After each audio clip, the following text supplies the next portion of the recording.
good, guys. We have attendance. 1201, the code. Don't forget that.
Okay, let's get started. So we have a discussion. I want you guys find some application of this course based on what you are working. If you have a project, if you don't, just figure it out, something. And I want to have a discussion between you guys to see how think about this course and like in terms of applications, whatever. I want to put like a couple of paragraphs, not too much, till tomorrow. And then till Friday, response the others. I want to see this regarding, discussion, pre-discussion. Everybody talk about others, projects, and I like that.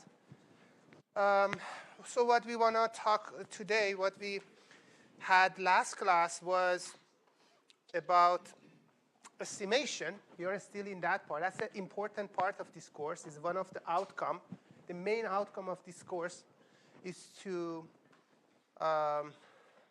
teach you and you learn how use material in this course to predict something, to estimate something.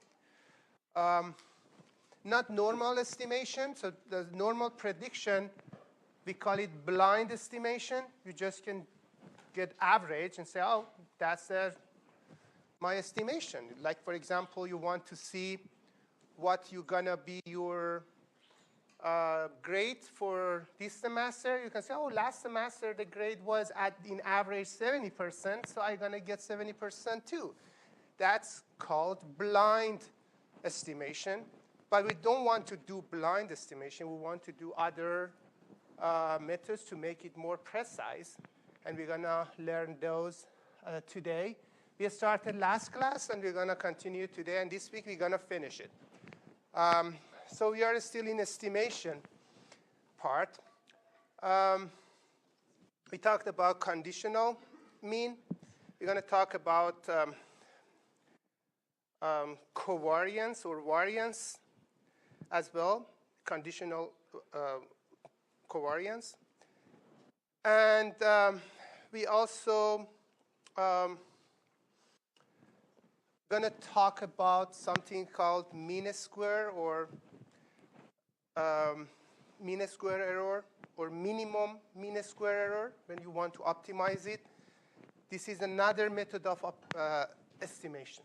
This is another method of estimation we're going to learn today. In addition to conditional mean, we also can use MMSE or minimum mean square error. Mean square error, they are equal. Mean square error and conditional mean, we can prove that they are equal. Anyway, we're going to talk about that as well. Is lots of fun. So first of all, we need to see what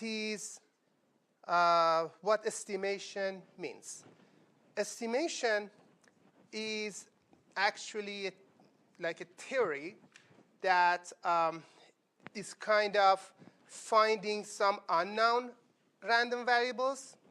You want to guess some unknown random variables using some observations. Those observations not necessarily related to that random variable. Like, for example, you want to see what is your grade this semester. You can see last semesters, for example, people got 70% in average, but there is another variable there, how much they studied. So you have two random variables. One is the grade. The other one is how much they studied. So we have X, that is, you want to find it for this semester, but you have some information about last semester that, for example, in average, people got 70%, but they studied 5 hours per week. But you in this class is studying, for example, 2 hours per week. So what's going to be your estimation of your grade? So this is how we do estimation. We are not just doing blind estimation. We are not just look at the average of last semester and predict this semester. We also need to consider other variables. So estimation means we are estimating some unknown based on other observations, like that hours of studying, for example. That's another observation. We can observe that. So that's called estimation. The best estimation ever is actually, the best estimation is this.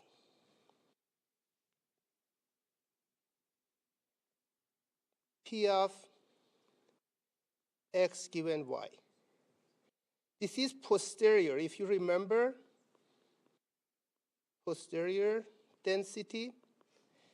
If you max, the best X is arg max of this. And we're going to see that this is equal to expected value of X given Y. This is the best estimation ever. Why is the best? Because you want to estimate X, you observe Y. If you can find this expected value, you are done. But sometimes it's not possible because Y is not linear. And of course, Y and X are related, like the times that people are studying related to the score that they get, of course. But not always linear. In this case, probably is linear. Like if you study more, you can get better score. But not always is like that. So finding this relationship is very nonlinear and unknown things. That's why it's so hard to compute this expected value. But there is some ways.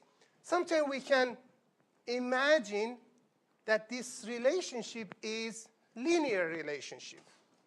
It makes it easier. Last week, we imagined that this relationship is a Gaussian relationship.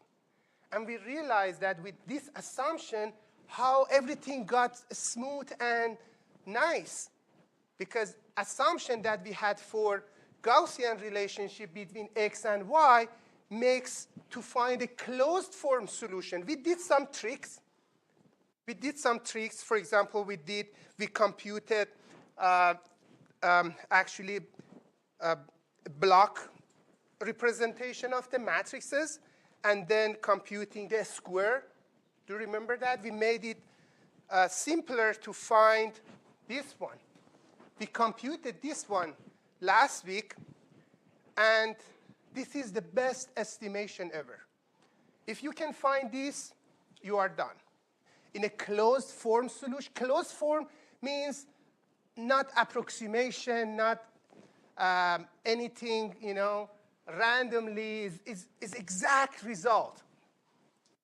That's called closed form. And when you are dealing with Gaussian relationship, most of the time you can find this closed form solution, and that's great. But this assumption is not always true. Relationship between a score and a studying time depends so many other things. Maybe you have a stress in exam. Maybe you have other issues. Those also affect, it's not just time. So this makes this relationship not linear, not Gaussian. And in this case, what we can do, we can approximate it to linear. We can approximate it to Gaussian. We can sometimes do some methods to solve, to find this in different ways. Sometimes we can break that down to factors. Like we say, OK, this posterior density coming from so many factors. One factor is the studying time. One factor is the stress. One factor is the family issue. One factor is, I don't know, sickness. One factor is that. And then can solve it as well. That's another way. We call it factor graph optimization. So, but that's very advanced. We're not going to go with that. We're just going to, in this class, cover two cases. Linear relationship and Gaussian relationship. Gaussian relationship means x and y moving smoothly close together. They are moving slowly close to the mean, you know, like a bell shape. Linear means when x change, y change too. When it gets decreased, that decrease too. When it's increased, that increase too. That's a linear relationship. This is two cases. Application of this is a lot for predicting, for example, sensor measurements. When you want to estimate, you know, position of the object, when you want to predict, when you want to construct a signal, you want to construct an image. It's all estimation. You get the picture, and part of the picture is unknown. You want to construct it. That's amazing, isn't it? This is all estimation. You are tracking a drone, and drone going behind for example, trees or clothes, whatever, buildings. Still, you want to estimate it. Even though your measurements are not certain, your measurements are sometimes not clear. Even sometimes you don't have measurements, but based on the past, you can still estimate it. That's very good application of this class, that how using this, how we can solving x given y, and computing this, and break that down to the little pieces, we can solve these kind of problems and do prediction. Yes? Yes, no, they are same. Yeah, same. Prediction and estimation means same. Yeah. Sometimes we call it prediction, sometimes estimation. Yeah. So both same. So the idea is to find some unknown random variables using observations. But those observations not necessarily related to x. You know, the score that you are getting is not related directly to the time that you are studying. You know, it's not that. Something else is x and y, but related. They are correlated. They have correlation. And that correlation is important. Last class, we talked about correlation. We said when we have joint random variable like x and y, like, for example, x is a score and y is the time that you are studying, the covariance, the variance in this case is called, in a matrix form, you need to find the covariance of x related to itself. We call that sigma x. Sometimes we can call that sigma x, if x is more than one dimension. and sigma y, and sigma xy, and sigma yx. This is covariance.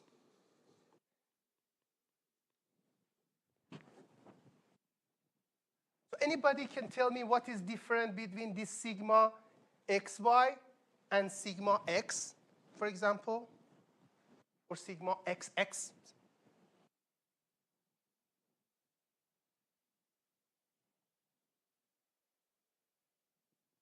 But both x and y are random variables. What is sigma x? A standard deviation. So what that means? Exactly, deviation around the mean of x. Okay? What about xy, sigma xy?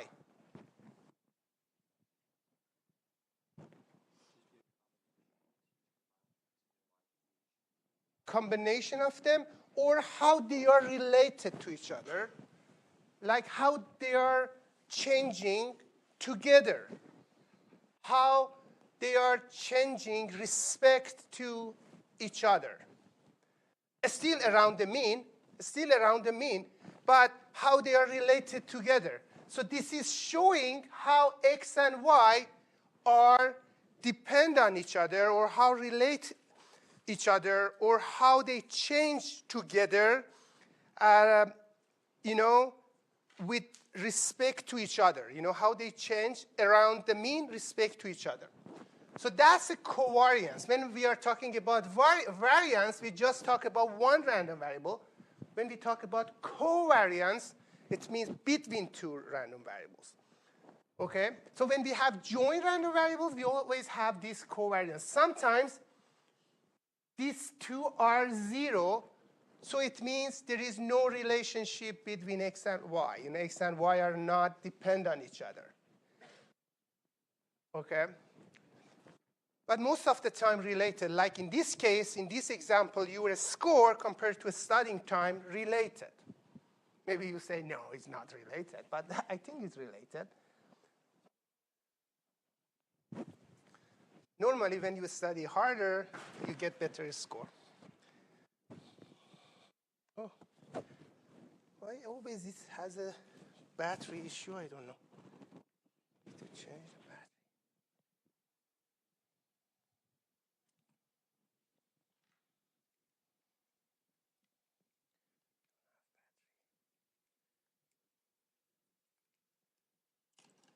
battery. Any more questions? Right.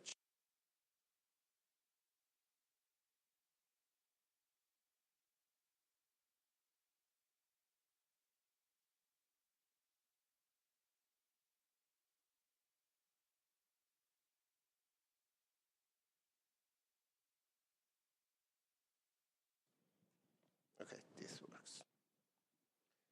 Okay, so let's go ahead. So lots of application with that. So what is the goal? The goal is to find the estimator. When we put a hat in top of x, this means this is the estimator. And is a function of y. Y is those observations. So we need to make our notations similar. I think last class notations were not similar to this, but this is the main. I checked the book, and they use the same notations. Sometimes we put z instead of y, but let's consider it y in always. Anytime I say xy means x is estimation, the hat in its top showing estimator, and y is the actually observations. So we want to find this estimator that is accurate as reality, as possible. And the best estimator, we already know that is expected value, but it's sometimes so hard to compute. But another estimator is this. What about if we have true value, if we have x, if we have ground truth, sometimes we call it ground truth, the x is ground truth, or the true value, or the something that we want to find through random variable or ground true.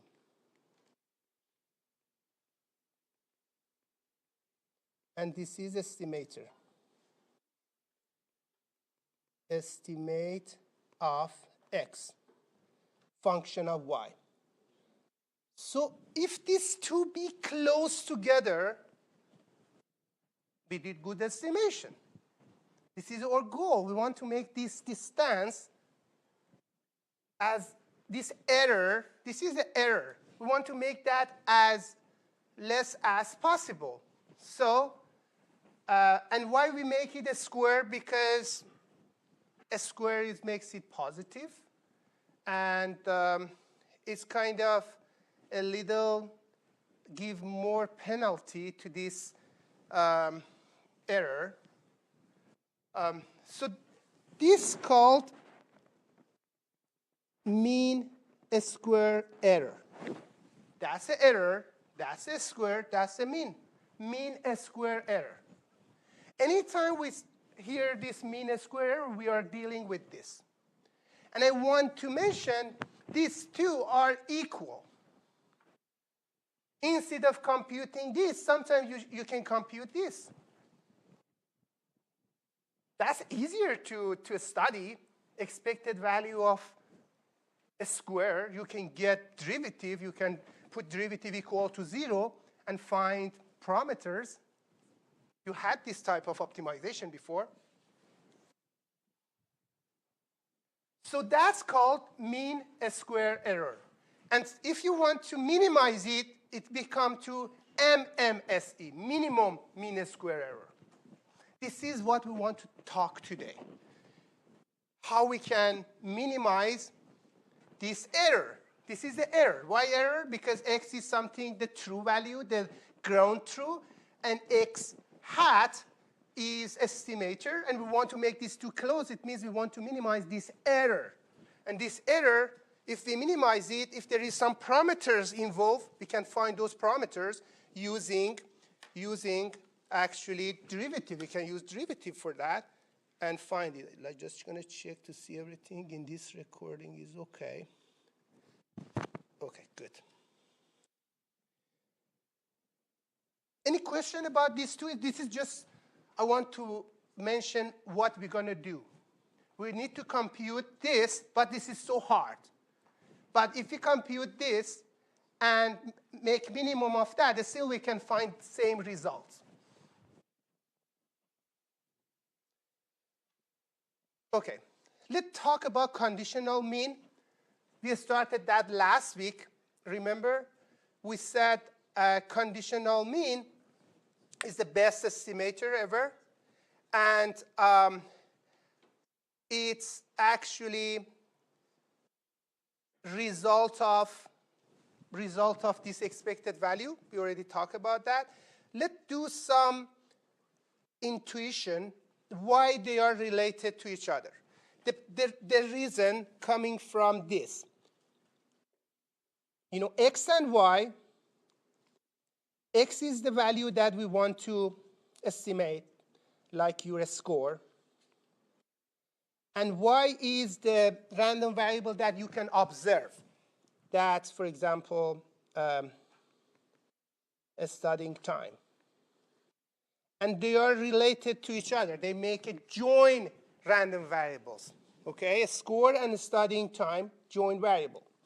Okay, and there is x.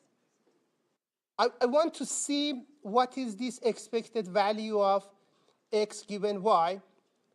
But in top of that, we have posterior density of x given y. Posterior density is called posterior density.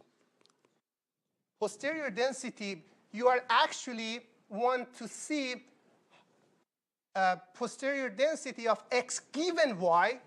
How this is also distribution. Yeah, this distribution called posterior distribution.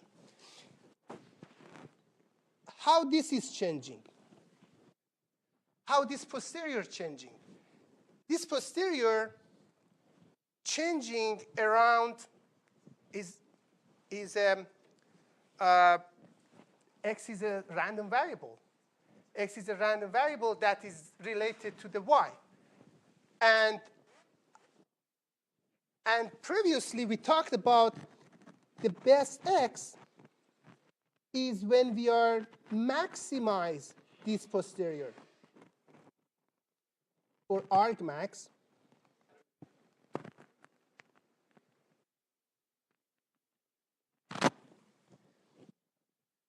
And what is the maximum of this posterior? Maximum of the posterior is around the mean, isn't it? So this is equal to expected value of x given y.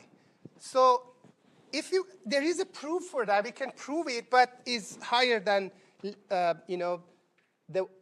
don't need to go in the details. But the intuition is like that. So first of all, this is conditional random variable, as I explained here. Let I clean this up to explain that from here. So first of all, this is conditional distribution. If we pick some y that is too high, we're going to have a large error. If we pick some too low, still we're going to have large error. So what is the best one? The mean of that. So that's why the mean of this is the best result for that estimation. So these two are related, and they are actually equal. So mean square error estimation is equal to expected value of x given y. Let's do that for with more details. Okay, so mean square error is expected value of x given available information. At the beginning of the class, I mentioned that we sometimes can estimate without considering y. That's called blind estimation. Blind estimation is we don't care about the observations. We don't care about, for example, the other variables that involve. You just get average. Last semester, average was 70%. So this semester also probably you're going to get around 70%. It's not true. Maybe you get by chance, but it depends other variables, how much you are studying. Or maybe there is more variables involved, like your stress level, whatever happening in the exam. And that's going to affect that variable x as well. So if we do just blind, this one estimation, we call it blind estimation. Sometimes we have some events happening. So we can estimate x given some events. Like, for example, you want to see if you study, for example, more than 5 hours, or more than 2 hours. So you don't specify one variable. You don't specify one value. You specify an event. And in this event, for example, y is less than, for example, 3, something like that. It makes it, that's an event. You might have that. We don't study this right now, but we are studying this one. We want to find exact value. For example, you want to find your score if you are studying like exactly 4 hours.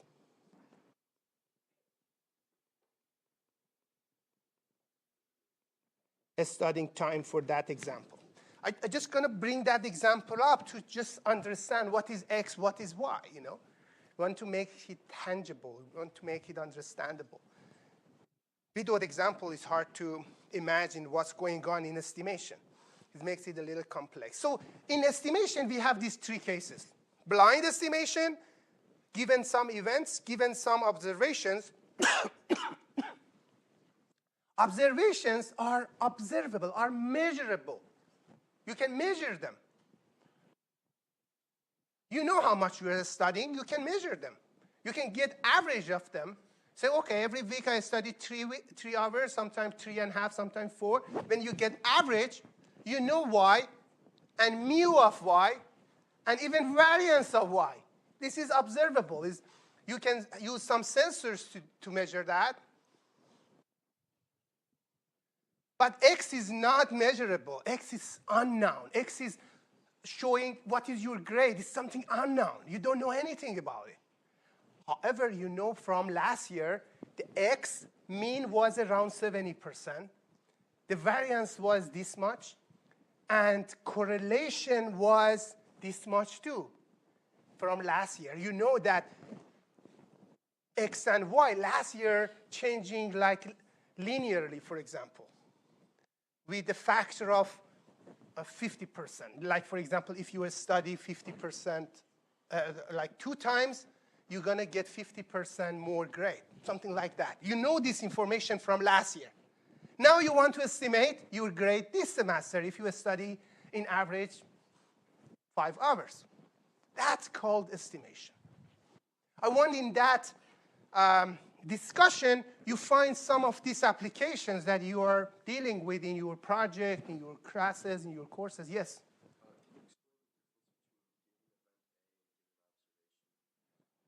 Yeah. Right now, we don't work with event, but consider event a set of actually observations.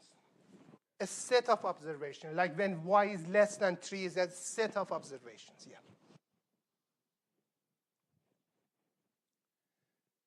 OK, so that's estimation. So problem setup, x is unknown. We can't observe x, as I mentioned. We can't observe x directly. But what we can observe some events of x, some events of y, or some random variable y that, for example, that is studying time. OK, so we can observe that. So this gives kind of partial information. This is some partial information about x. Y is partial because other factors involved that we didn't consider. We just consider y, that is the time. But as I mentioned, so many other factors can involve. That's why I'm saying finding this E of x given y is so hard. Because this y is not just 1. It's so many other factors. We just consider maybe 1 or 2 or 3. But it can be so many other factors. But as far as we make it more precise or precision or prediction, going to be more close to the reality, more close to the true data, more close to the ground truth. And more to the, close to the ground truth means x minus x, y. This error is smaller. This is the error of our estimation to the truth value.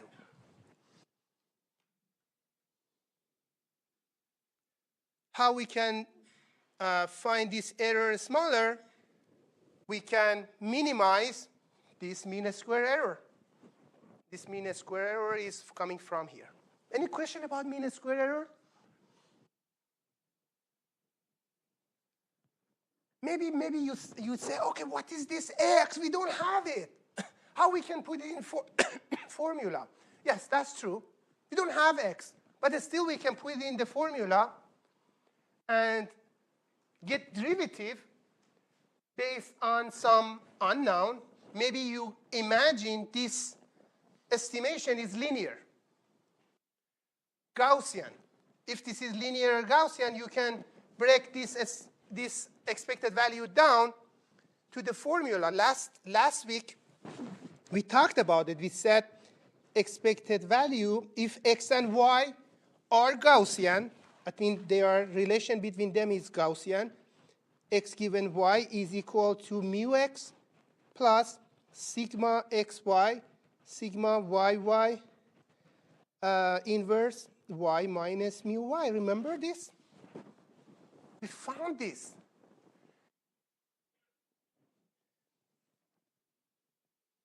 Let's see what we have here, what not, okay? In here, we already know this. Mu x last year mean, for that example, the score. We know this. Last year mean of a score. This is your observation that we want to actually, that we have that. Like, for example, you are studying 6 hours. You are studying 6 hours per week.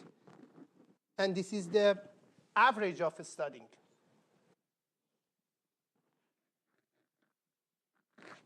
And what is this? This is the variable that we need to find. This is the covariance, and this is the variance. Variance of y and covariance. You need to know how you're studying, but from last year. You have all of them from last year. So you have some data to find all of those variables, and y is something that you are doing now. You are studying now 6 hours, for example, 12 hours, whatever. You want to see what is your score. You're just going to put it in this formula. Done. That's a mean. Even you can find the variance. Variance also we're going to compute it. Last week we didn't, but we're going to do that as well. This is when x and y changing Gaussian together. The relationship between x and y is Gaussian in this case. But if this is linear, how we can find that? We can do a little optimization and find that. Let's do it. How we can solve MMSE? As I mentioned, we need to do a little optimization. We know that we need to minimize this error. We need to minimize this expected value. Okay? So minimization of that, we need to know this. If you want to minimize that, you need to know how this estimation related to y. Is it linear relationship or Gaussian relationship? Whatever relationship exists, we need to find that and find it. To optimize that, after optimizing that, we can find this one. Is always possible? No, because sometimes x and y are like very complex relationship to each other. It's not always easy to compute. But it's always possible to approximate it. If relationship is not linear, we can use Taylor series, for example, to make it linear. If it's not always Gaussian, we can approximate it to Gaussian, for example. This is possible. So if we do this approximation, yeah, we are losing some precision for sure. But it still is much better than that blind estimation. You just get average of last time. That's not good estimation.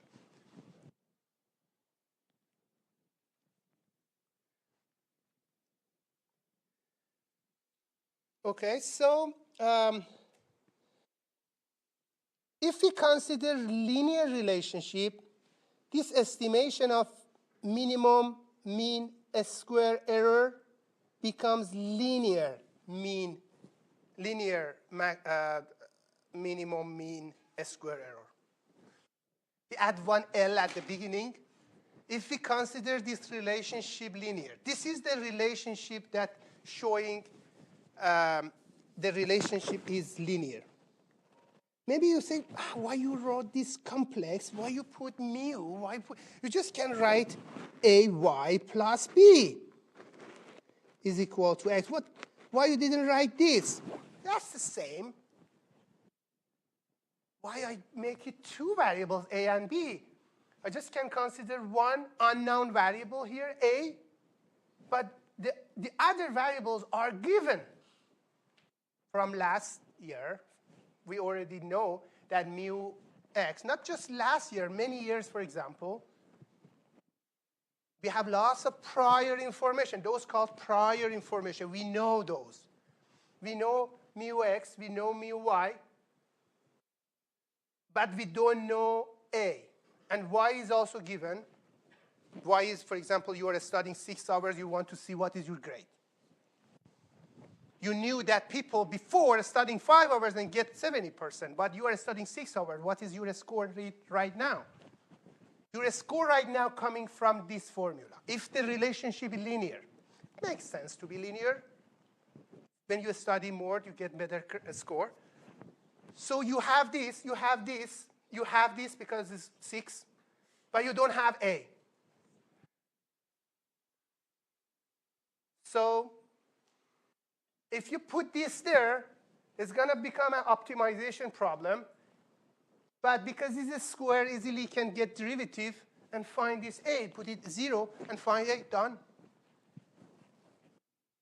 That's how we do optimization. So let's do it. OK, before doing that, I'm going to switch to last week. We did this for Gaussian. We're not going to do all the details. We know that for Gaussian, we can do some trick, block representation of variance or covariance matrix, and computing the square, we find this. Is this familiar? Yeah, it's exactly like a y minus mu y plus mu x, isn't it? So A in Gaussian is just that formula. And what is this formula? Covariance and this is just a normalization factor. Because this is inverse, so it means go to down and make that normalized. It's all given. We know that. We know y. Y is something that is observable. We have enough information about y. We don't have information about x. We want to find those information about x. So normalization factor, covariance. Why covariance is important? Because covariance is everything. Covariance is showing how x and y changing respect to each other. If you're studying harder, are you going to get better score or going to get less score? That relationship coming from covariance. So this, I wanted to show that even though the relationship is Gaussian, but is very similar to linear. That's why Gaussian is so well-known and great, assumption. When you assume that relationship is Gaussian, so many things kind of get solved easily. You know, we can find a closed form solution. Look at how closed form. This solution is very nice. We call that closed form. Closed form is we find exact value. When we are dealing with an uncertain volt, finding an exact value is very rare and very hard. But assuming Gaussian makes that happen. That's great. Remember, we said everything is random in this volt. How we can find a closed form solution? Any response for that?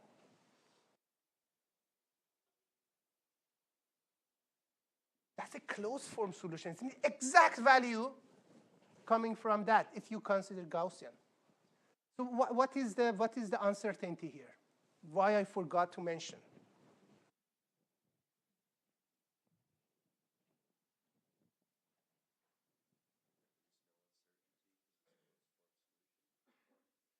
Yes, but I said nothing in this word is certain. How we can find a certain value? What is wrong? Any idea? That assumption. I made a wrong assumption. I assumed the relationship with Gaussian is not always Gaussian. That's the part. If you assume that, you can get that. You assume something that is not always possible. You assume something that is not always true. So with that assumption, I can get this closed form solution. Yes, in reality, relationship between x and y is not Gaussian. That's why this solution is not optimal solution. We call this approximately optimal. Optimal means exact closed solution, closed form solution. Approximately optimal means you had some assumption. Those assumptions make it approximately optimal, you know. But it's very close to real ground true, of course. OK, that was something that we already explained. So in this, we have derivative from mean. We have covariance. And we have base. That's a base. So this is called innovation. You need to remember this name as well. Innovation. Innovation means how your score is actually related to average of previous. The time that you are studying, how much the time that you are studying deviate from the time that previous people are studying. Like the average was 5 hours, but you study 6 hours. So you study 1 hour more. So if you study 1 hour more, so this is going to add that mean a little bit. But this A, going to normalize it. This A, we're going to find this A. That is a function of covariance for sure. It's going to kind of normalize it. Any question about this relationship with linear and Gaussian? As you can see, they are very close. This was linear. That is a Gaussian. A, here we're going to find it using optimization that we're going to see is very similar to that. Actually, it's exactly similar. It's covariance and inverse of variance of y. Same. And how become same? This is amazing part of Gaussian assumptions. Gaussian is great. The big idea, we are kind of updating prior estimate using new information. The new information coming from this part. And the base is prior estimate. Prior estimate is, you know, the average of 70% passing the course. That's prior. How we update it based on this random variable that is the time of studying, that we know in average people are studying 5 hours, but I study 6 hours. I want to see what is my score. Everything known here, just A. We need to find A. In Gaussian, A is given too. But in linear, we need to find it.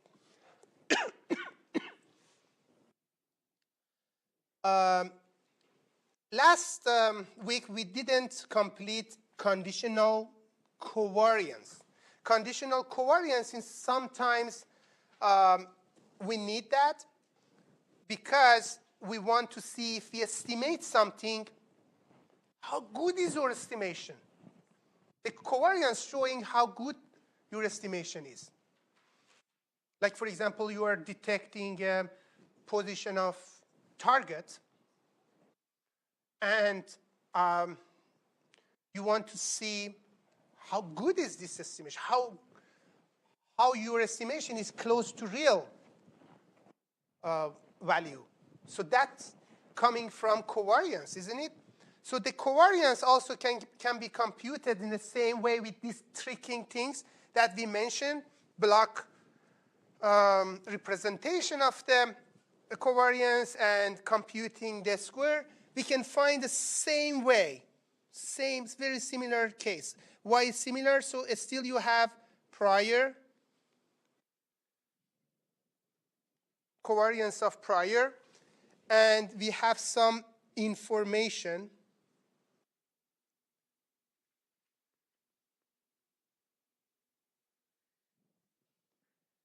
minus those. What you can get from this is amazing formula. It's showing your uncertainty decreasing, isn't it? Because that is always positive value. This is always positive value. Quadratic form, isn't it? This is quadratic form, is always positive. So your prior covariance decreasing. If the covariance was, for example, big,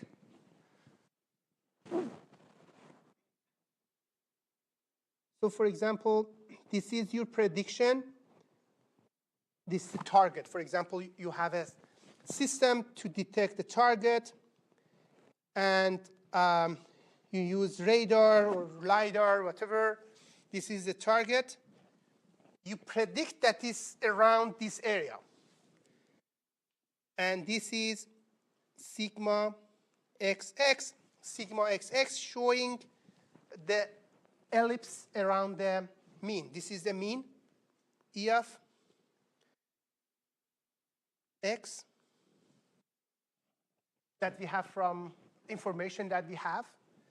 And that's this. But the new one is smaller than that. If we find the new one is smaller. So it means you are more precise. That's a kind of proof that you get better after using those new information. Because your covariance gets smaller. Your covariance, when it's smaller, it means you are more precise. Because covariance showing deviation around mean, isn't it? If the deviation is smaller, it means your prediction is much better. If it's very close, it means your mean is exact value.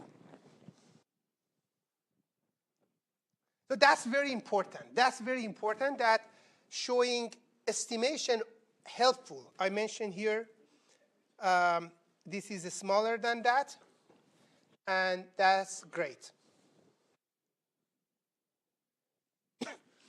This reduction is coming from new information that's coming. Any question about this? Let's have another example of robotics to clear that more. You have a ground robot, the robot that's moving on the ground. It has some wheels. And the last position of that was, for example, x bar. The last position, we had last position and velocity.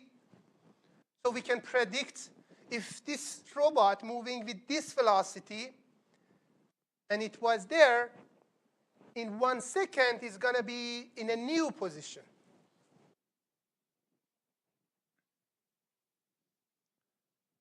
So that's how we do blind prediction or blind estimation. We just use past information to predict future. That's called blind estimation. But what about this robot has some sensors too, to measure some information, to get some observations, to find a new position as well, that is y. Right now, instead of having expected value of just x, we have a new information that's coming from these new sensors. And we update that prediction. We predict something. We predict something from before, and update it using new information. Those new information are this that makes our precision more precise, make our actually prediction more precise. Okay, so let's do one example. Last week we talked about this example. We said there is a x and y that are Gaussian relationship, and we imagine that is a robot position of the robot, for example, or drone, whatever, drone, for example. So x is unknown. So we have a radar, and we want to find the position of this drone. Okay? And this is x that we want to find it. But we have some observations. This radar gives us some observation that we say, okay, the y is previous x, or x plus some noise. Okay, some noise, and this noise is a white noise. This is a white noise. There is no correlation. If we call it white noise, it means it's circle, like that. Around the zero, mean is 0 and sigma is sigma w. That's a noise that we have. This is what given. So x and y have a Gaussian relationship. This is our assumption that makes everything simple. If the relationship Gaussian, the covariance or the variance matrix gonna be like that. This was sigma xx. This was sigma yy. That sigma yy is coming from because of that formula. We already talked about this last week as well. And sigma xy is equal to sigma yx is equal to sigma xx. Based on that, again, formula, if we put that. Anyway, there is some information given. So mu x is our prediction. We predict that drone is in this mu x with this uncertainty around it. And this is the noise. And this is the y. Y is the new value that we read from the sensor, from the radar or lidar, whatever. We had y. So how we can fix it? We can find the mean, and this mean coming from that. So everything is given. Everything given in these matrices, we just need to put them there, find this inverse, and find a new value. If we draw that, and covariance as well. For covariance also we can do the same. In this picture, you can see how big was. When we do prediction, this is coming from prediction or prior mean.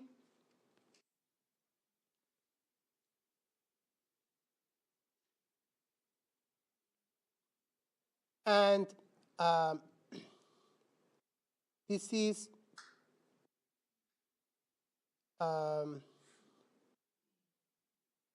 prior x, mu x, and this is the measurements. And these measurements help to find better estimation. This is estimation, x hat.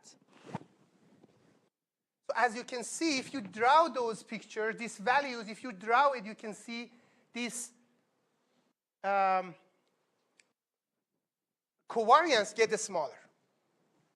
This is exact application of whatever we mentioned here in that tracking, this is tracking problem. You are tracking something. You are tracking, you had some previous information, predicting something, and then get measurements, update it. Prediction, update. Prediction, update. Is that familiar? Yeah, Kalman filter. I don't know, have you had Kalman filter in your life? Not yet? You're going to see that soon. It's Kalman filter. We're not going to finish it. We're not going to talk about that in this class, but maybe in, because we teach this course for advanced too, like for grad students. In that, I will explain that as well. That's Kalman filter. Kalman filter is for a state estimation. You are estimating like position of the robot based on the previous information and new observations. But we are doing the same in a smaller case, but it's, imagine this is a state update. The state update, it makes a trajectory of the target. You're just predict it every step, update it, find a better one. A state update, and you find the trajectory of this target that you are saying, oh, it's moving like this. Okay, so that was a very practical example. Let's go for linear case. So we are done with Gaussian assumption. When we do Gaussian assumption, we can get closed form solution, very nice.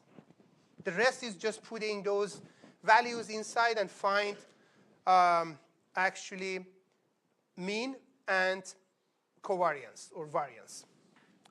But what about linear? If the relationship between x and y is linear, we can write this formula. As I mentioned, this is exactly similar to I write estimation of x is a y plus b. But this kind of makes everything mixed. So a and b are mixed with this mu x and mu y. So we just consider that one variable, one unknown, a, one constant that we need to find. Okay, so if the relationship is linear, it means that. What is unknown here? Everything is unknown. Mu x is known. Mu y is known. Y is something that you know, like for example, you are studying 6 hours. You want to see what is, are you get better score or not? The y hat is the newest score that you're going to get if you study y hours, capital Y hours. The rest of those are, the only things that is not known is A. How we can find A? Optimization. So we find mean square error. We put that value inside mean square error. That's also very easy to compute. So I'm just going to very fast compute that. X minus x hat is equal, this is coming from this, x minus mu x minus a y minus mu y. So imagine, change the variable. Imagine this is a, and this is b. Sorry, not that, just this part, b. So a minus ab square is a square plus a2 b square plus 2 minus 2 ab.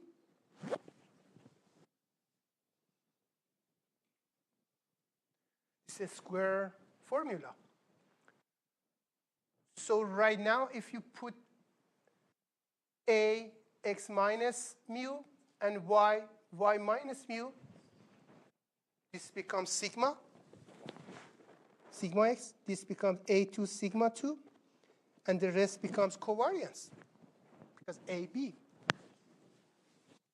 Because covariance of x, y is expected value of x minus mu x, y minus mu y. So this is coming from this kind of proof. Okay, so we have that. So what need to do now? You tell me. What is the next step? We computed MSE. That's a kind of formula. We have a squared minus 2a, something that is, we know that. Covariance is given. Those sigmas are also given. We have them all. Whatever we don't have is a. How we find a now? What is the next step?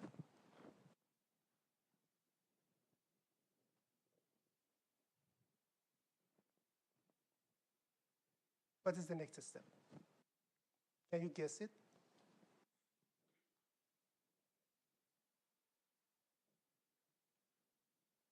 How find A?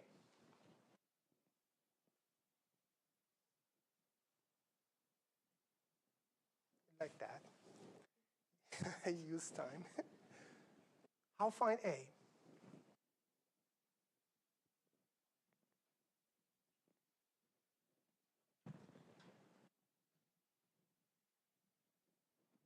Yes? Any? Are we trying to minimize it?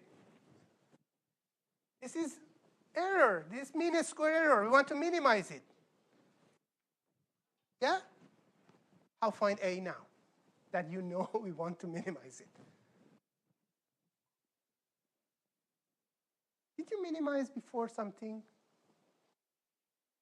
How minimize things? What? Make it small. Yes. No, there is some, you want to find something to minimize it. You know, you want to find A that minimizes this formula. Derivative and equal to 0. That's great. Yeah, we need to get derivative and put 0 to find A. Because derivative becomes 0 when it gets minimized. Look at that. You want to find minimize of this function. You get derivative showing the slope. And when it gets 0, it means you are in a minimize. So we get derivative. We get derivative and put it 0. That's done. Derivative of this is very simple. That part is a constant. Go. We get derivative respect to A because we want to find A. We get the derivative respect to A, and A can be computed. What is A?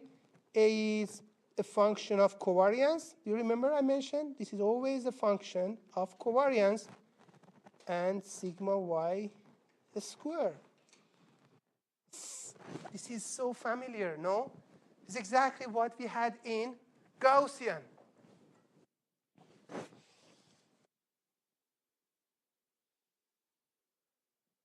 Good? Any question about that? Because I'm going to clean this up. Okay? So that's a final. And this is our final estimation. And it's LMMSE, linear minimum mean square error. You're going to see MSE a lot in your life, in your career, I mean. Minimum square error. And you always want to minimize it.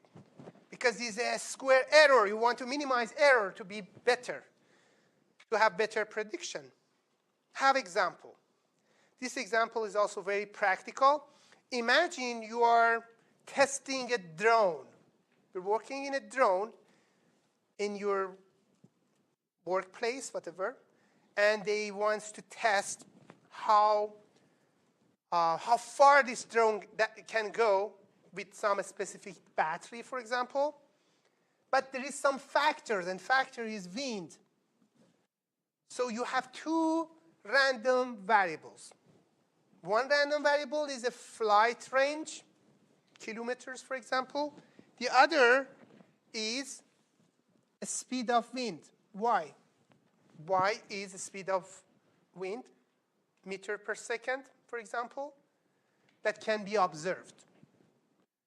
But you can't observe the flight range because it's something, depends so many other things. But one of them is wind.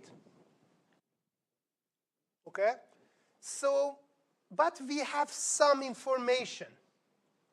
Those information coming from testing and testing and testing. We tested many times, and we realized that, first of all, is most of the time going 5 kilometers without considering wind. With this deviation, variance actually, and an average wind is 10 meter per second, and variance of wind is also 4. This is just data. We collected data many times before. But this is something nice. This is showing we have this as well. Based on the before, we tested so many times and times and times and realized there is a relationship between wind and flight range. When the wind gets more, range gets what? Less or more? The relationship is negative. So it means if x is get more, y get less. They are negative relationship. That's important. This relationship, this value is important, showing when the wind get more, x is get less. Makes sense that wind is too much. The drone cannot go fast because wind is against it, or it makes resistance, whatever. So what we want to find, we want to find this estimator. We are imagining that this is the linear estimator. So we find A. We already have A before. We computed A. We put that there. And we find the relationship. That's what we want. We want to find a function that estimates whatever actually wind we have, we find how much is going to go. Example, imagine wind is 12 meters per second. How far the drone can go? 3.5 kilometers. If we decrease the wind to 7, as you can see, it's going more. 7 kilometers can fly. That relationship is, this formula gives you all details. That's called estimation. Okay, next time we're going to talk about more crazy and application of probability in stochastic processes and random vectors. Any questions? Don't forget your discussion. Tomorrow is the last day for writing something and then answering somebody else till Friday. It has 1 score for your grade, remember?